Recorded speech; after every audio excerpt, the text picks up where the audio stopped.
Bonjour à tous et bienvenue dans mon atelier. Alors on se retrouve aujourd'hui pour une nouvelle recette de boisson fermentée à base d'ananas qu'on appelle le tepache. Le tepache, c'est donc une boisson fermentée qui est originaire d'Amérique du Sud, d'Amérique centrale, du Mexique principalement. On a découvert ce pays quand on a voyagé au Yucatan il y a maintenant 2 ans et on a vraiment adoré cette destination et ce séjour. Et donc ça m'a donné envie d'explorer un petit peu les aliments et les boissons fermentées qui pouvaient être originaires du Mexique. Et le tepache, c'est ce qu'on retrouve principalement et le plus facilement. Donc, pour pouvoir réaliser la recette de tepache, on a donc besoin d'un ananas. Donc on va prendre un ananas qui est un ananas bio, puisqu'on va éviter effectivement la présence de pesticides. Et on va utiliser la peau de l'ananas qui présente naturellement des levures qui vont nous permettre de faire notre boisson fermentée. Donc on va avoir besoin, comme je disais, de l'ananas, de la peau en l'occurrence. On va avoir besoin de sucre. On va avoir besoin de bocal avec des joints. On va avoir besoin d'eau également, et puis divers épices, divers aromates que vous pourrez rajouter dans votre boisson. Ce qui est intéressant, c'est que ça va nous permettre d'utiliser ce qui habituellement est considéré comme un reste, comme un déchet, effectivement, c'est-à-dire la peau de l'ananas. Donc effectivement, avant, moi, je mangeais le fruit et je jetais la peau. Maintenant, avec cette boisson, ça me permet d'utiliser du coup la pelure de l'ananas pour réaliser cette recette. Ce qui permet d'allier le fait de ne pas jeter la peau et le fait de réaliser une boisson fermentée. On se retrouve pour la recette. Donc comme je vous le disais précédemment, on va avoir besoin de bocal de type le parfait avec des joints. On va avoir besoin de sucre, d'épices, d'aromates et d'un ananas. Donc on va prendre un ananas bio pour éviter la présence de pesticides et pour nous garantir également la présence de levures et de bactéries sur la peau de l'ananas. Donc la tête, bon ça on ne va pas pouvoir l'utiliser. Le trognon non plus, le pied de l'ananas non plus, on ne va pas pouvoir l'utiliser. Par contre, on va pouvoir garder la peau. Là, je vois que l'ananas est déjà bien mûr, donc du coup, ça va nous permettre d'avoir un ananas qui va être aussi sucré. Donc, on vient peler notre ananas. On peut le peler assez grossièrement. Ça sent déjà très bon. L'ananas, il est très sucré. Voilà. Alors certains viennent utiliser aussi la chair de l'ananas, le fruit, pour pouvoir faire la boisson. Moi je vais le consommer. À la rigueur, on pourrait récupérer le trognon aussi sans aucun souci pour le mettre dans la boisson. Mais la chair, moi, de l'ananas, je vais la manger. Voilà, on récupère le trognon. La chair de l'ananas, on va la consommer. On va donc pouvoir utiliser la peau et le trognon pour la recette. Donc, ce qu'on va faire, c'est qu'on va répartir du coup la peau et le trognon de l'ananas dans nos 2 bocaux. Donc là, c'est des bocaux de type le parfait, d'une contenance d'1,5 litre à peu près. Et donc, je vais mettre moitié-moitié. On a donc mis la peau, le trognon de l'ananas dans le bocal. Et on va ajouter maintenant le deuxième ingrédient essentiel, à savoir le sucre, puisque c'est effectivement la présence de sucre qui va permettre aux levures naturellement présentes sur la peau de l'ananas de se développer et donc de réaliser notre boisson qui va être une boisson fermentée. Donc là, pour la recette, comme j'ai 2 bocaux, je vais faire 2 recettes différentes. Une première recette où je vais prendre de la cassonade belge. Encore une fois, merci à ma collègue Sabine pour me ramener ce sucre de Belgique. Et l'autre, on va être sur un sucre blanc classique. On va ajouter 2 clous de girofle dans chaque bocal. Moi, j'aime bien ajouter également un petit piment séché. Ça va relever notre boisson. Là, c'est la peau de gingembre et de curcuma que je garde quand j'ai plus, donc je le mets à déshydrater et ça va me permettre aussi du coup d'aromatiser les boissons. Donc là, je mets à peu près une pincée de chaque. Et dans celui qui va être au sucre blanc, comme le goût est plus neutre au niveau du sucre, j'avais envie d'essayer et de mettre de la menthe. Donc là, j'ai mis un petit peu de menthe qui vient du jardin.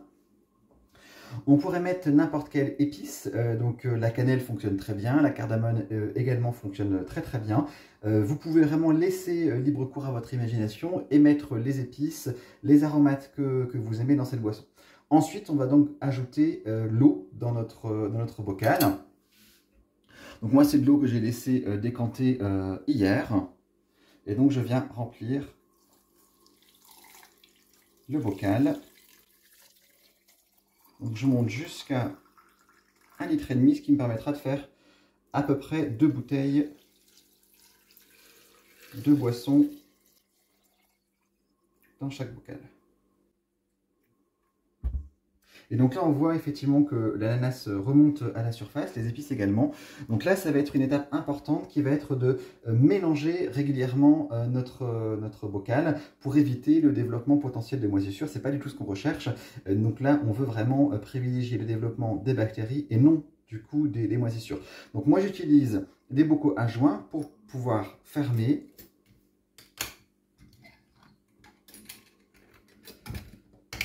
Et puis surtout venir mélanger. Donc voilà, on vient mélanger déjà aussi pour dissoudre le sucre. Et donc 2 à 3 fois par jour, vous allez venir secouer vos bocaux pour éviter le développement de moisissures. Et c'est parti pour une fermentation qui va être comme une fermentation plutôt courte. On va être sur une fermentation entre 3 et 5 jours. Forcément, on garde en tête que la fermentation, elle est impactée par la température extérieure. Donc si vous le faites au printemps ou en été et qu'il fait chaud, on va être sur une fermentation qui va être plutôt courte. Si vous le faites plutôt en automne ou en hiver, on va être sur une fermentation qui va être un peu plus longue. Donc 3 à 5 jours sur le plan de travail de la cuisine en mélangeant 2 à 3 fois par jour. Vous allez vite vous rendre compte que ça fermente parce qu'on va entendre un petit peu la fermentation, mais surtout, si jamais vous ouvrez votre bocal, ça va faire un petit pchit. Vous allez commencer à avoir des bulles qui vont apparaître sur le bord de votre bocal. Il sera temps, voilà, d'arrêter votre fermentation. Donc, comme je vous le disais, on mélange 2 à 3 fois par jour pendant 3 à 5 jours avant de filtrer et de mettre en bouteille. Donc comme moi à chaque fois je mets la date, je mets ce que j'ai mis dedans, donc les épices, les aromates, là je vais pouvoir ajouter que j'ai mis de la menthe. On voit effectivement que le sucre a un impact déjà sur la couleur, ça va être aussi impactant sur le goût, donc il ne faut pas hésiter à varier un petit peu les recettes que vous réalisez. Et ensuite on viendra le mettre en bouteille. Donc dans une bouteille qui tient la pression, effectivement, avant de pouvoir déguster. On se retrouve 2 jours plus tard. Donc là, on voit bien effectivement que la fermentation a bien commencé. On a les bulles qui sont présentes au niveau de notre tepache. Donc moi, j'aime bien utiliser un bocal pour pouvoir venir facilement mélanger. Voilà, juste un petit coup comme ça, ça permet de mélanger notre tepache pour assurer qu'il n'y ait pas de développement de moisissures en surface. Et puis, ça me permet aussi de dégazer en cas de besoin. Donc là, on voit que c'est bien fermenté. Voilà. Donc là, ça fait 2 jours. Je pense que je vais les filtrer ce soir et les mettre en bouteille. On se retrouve maintenant pour l'étape de filtration de notre tepache. Donc on a donc laissé fermenter l'ananas avec les épices, les aromates, le sucre dans l'eau pendant 3 jours. Donc là, ça fait 3 jours que le tepache est en cours. J'ai retourné plusieurs fois par jour le tepache. Donc là, on voit effectivement que c'est bien fermenté. Alors attention en ouvrant. Voilà.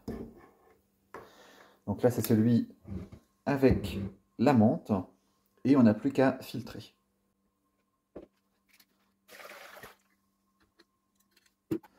On laisse égoutter les fruits, les épices, et il n'y a plus qu'à mettre en bouteille. Donc moi je prends des bouteilles qui sont des bouteilles avec une fermeture mécanique qui tiennent la pression. C'est important parce qu'on est quand même sur une boisson qui est bien gazeuse, donc il faut vraiment une bouteille qui tienne la pression. Et on remplit. Donc là on est sur des bouteilles qui sont propres. Je les ai lavés à l'eau chaude et au savon. Pas besoin de désinfecter les bouteilles.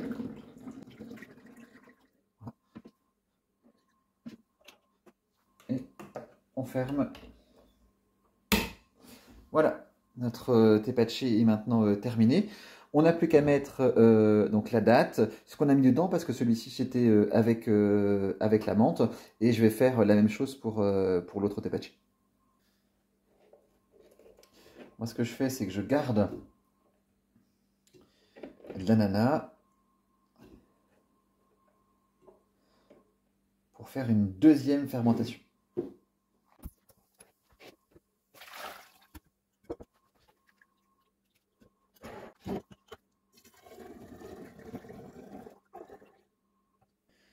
C'est déjà bien gazeux. Et on ferme. Donc là, on est parti pour la dernière étape. Donc, comme je vous le disais, on note la date, vous notez ce que vous avez mis dedans, parce que du coup, on a vraiment deux préparations qui sont différentes. Ça, c'est intéressant avec cette fermentation, c'est qu'en fonction des épices, du sucre, des aromates que vous allez mettre dedans, ça va impacter le goût final de votre fermentation. Donc, bien noter ce que vous avez mis dedans. C'est parti pour... allez, on va dire 12 heures à une journée grand maximum, vous laissez sur le comptoir. Mais attention, c'est vraiment très gazeux, hein, donc du coup, ça va continuer à fermenter. Et puis le lendemain, vous le mettez au frigo jusqu'à consommation. Donc, comme je vous le disais, moi ce que je fais, c'est que je garde les pelures de l'ananas pour démarrer une deuxième fermentation. Donc là, c'est aussi intéressant d'expérimenter un petit peu cette deuxième fermentation, puisque du coup, l'ananas a déjà fermenté une première fois dans la première tournée qu'on a pu faire. Et là, le fait d'utiliser pour une seconde fermentation les pelures d'ananas, on va avoir une fermentation qui va être plus intense, plus forte en goût. Moi, j'ai essayé jusqu'à 2 fois, c'est OK pour moi. 3 fois, c'est trop soufré, c'est pas quelque chose qui me convient, mais vous pouvez essayer. Voilà, vous expérimentez en fonction de ce qui vous convient. Donc moi, ce que je fais, c'est que je garde juste les pelures d'ananas, je change, je remets donc du coup la même quantité d'eau, de sucre, je remets des épices et des aromates, et on est parti pour une deuxième tournée. Et là, on est parti pour la deuxième fermentation. Donc, je remets le sucre et je remets l'eau.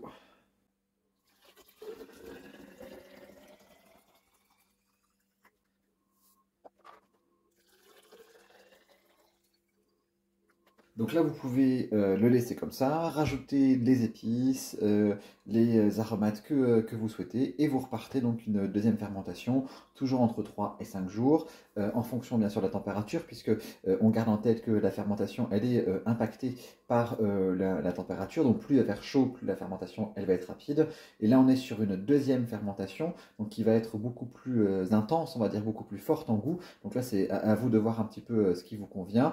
Et entre 3 et 5 jours, forcément, voilà, vous mélangez plusieurs fois par jour comme précédemment. Et puis vous venez mettre en bouteille, de la même façon qu'on a pu le faire là, dans une bouteille qui garde la pression. Et puis vous laissez encore une fois, on va dire 12 heures à une journée grand maximum à température ambiante, avant de mettre dans le réfrigérateur jusqu'à consommation. Voilà, j'espère que cette petite vidéo sur la préparation du tepache, donc une boisson fermentée à base d'ananas, vous aura plu. Si vous avez des questions, comme d'habitude, vous pouvez les poser en commentaire, je prendrai le temps d'y répondre.